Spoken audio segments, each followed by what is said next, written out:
Hi, I'm Johnny Congdon. I'm from Duxbury, Massachusetts, which is a small little beach town about 25 miles south of the city of Boston. And I'm a telecommunication film major with a general business minor. Right, Johnny. Massachusetts. I mean, it's relatively far away from It's very here. far away, So, yes. what brought you to UA? What enticed you to come to UA? Well, I've always considered myself a New Englander. I'd like to go back to the Northeast after I graduate, but for 4 years, I thought I'd be, robbing myself of an experience if I didn't see another part of the country.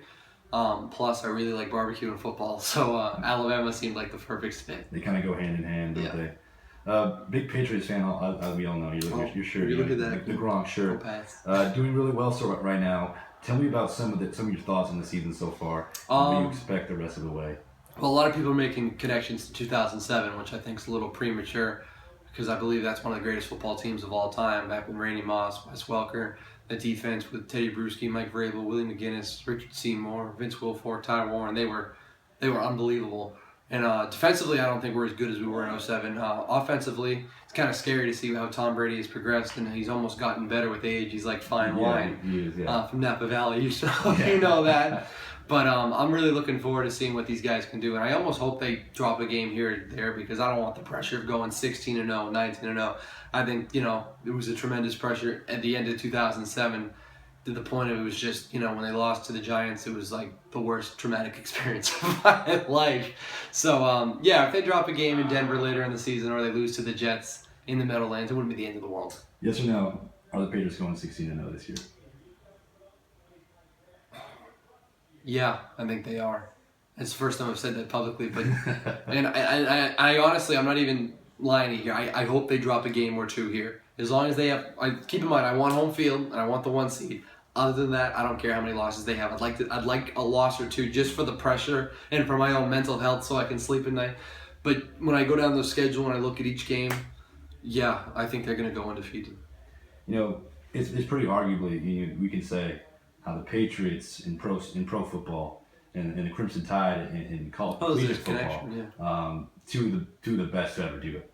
They're probably the most talented in the two best head coaches in the last decade. Yeah, respective sports. Exactly. Compare the two fan bases. I know the Crimson Tide down here and New England up there. Talk about some of the fan bases in the atmosphere from Gillette Stadium and Bryant-Denny Stadium. Well, there's no comparison. Bryant-Denny Stadium is the most electric fan venue I've ever seen a game in my entire life. Down in Alabama, of course, that's all they have. You rather choose Alabama or Auburn at birth, and you got to stick with one. In New England, if the Pats lose, you got the Celtics, the Red Sox, the Bruins. Not too many BC fans up north because we're not that good up in the Northeast when it comes to college football. But for a pure passion and love standpoint, it's no question it's Alabama. I mean, it's life or death with Alabama fans. And irrational, crazy, and I say irrational in a loving way because they're the best fans in the country when you really think about it because they do anything for their team. When it comes to Patriots fans, we'll call little late bloomers. I mean, my grandfather had season tickets 1972 back in Old Sullivan Schaefer Stadium. Before, of course, in 2002, they moved to Gillette Stadium. But the New England Patriots fan base is a relatively newer one. But New England fans are the best fans in professional sports. Maybe that's me being a little biased, being a little honky right there. But I stand by that claim 100%. So that's the comparison between both fan bases. All right, we'll get you this question. I know we don't want to get you too riled up right now. Okay. Super Bowl last year. Pats and Seahawks. We go take a cold shower. Yeah. Hold on. I mean, geez. Russell Wilson driving late. What was going through your mind during that time where there's seconds left to play? I was saying let them score because we still had 2 timeouts on the board, and I was furious the fact that they were trying to stop on the goal line because they said, hey, they got number 24, they got Marshawn Lynch, he's going to bang that home, this thing's going to be over.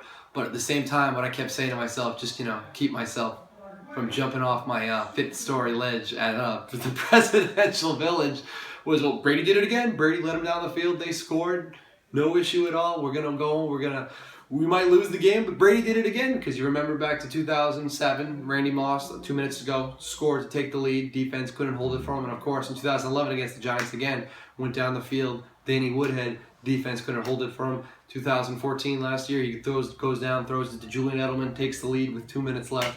I said, well, you know what? I'm just getting ready to get the most defensive man in the world because I love Tom Brady. I'd take a bullet for the man. He's done so much for me.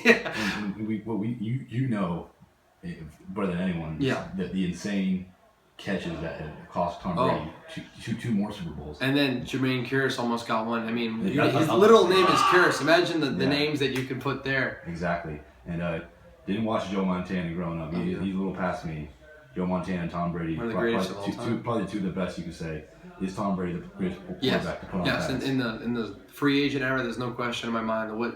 The way he's been able to do it with different weapons year in, year out. I mean, you go look at maybe Tom Brady's greatest season ever was 2006 when he was throwing to Doug Gabriel and Jabbar Gaffney and Daniel Graham. Probably none of you in that class have ever heard three of those receivers, and they were able to take him to a title game and were a field goal away from going back to the Super Bowl where they probably would have beaten the Bears and Rex Grossman. But there's no doubt in my mind Tom Brady's the greatest quarterback to ever step on the face of the earth. Yeah. We'll switch your hats right here. It's college football. Week 10 of the college football season just ended. Yesterday, Bama got that huge win last night. Point blank, who are your top 4 teams in the playoff right now? Right now, playoff ended today.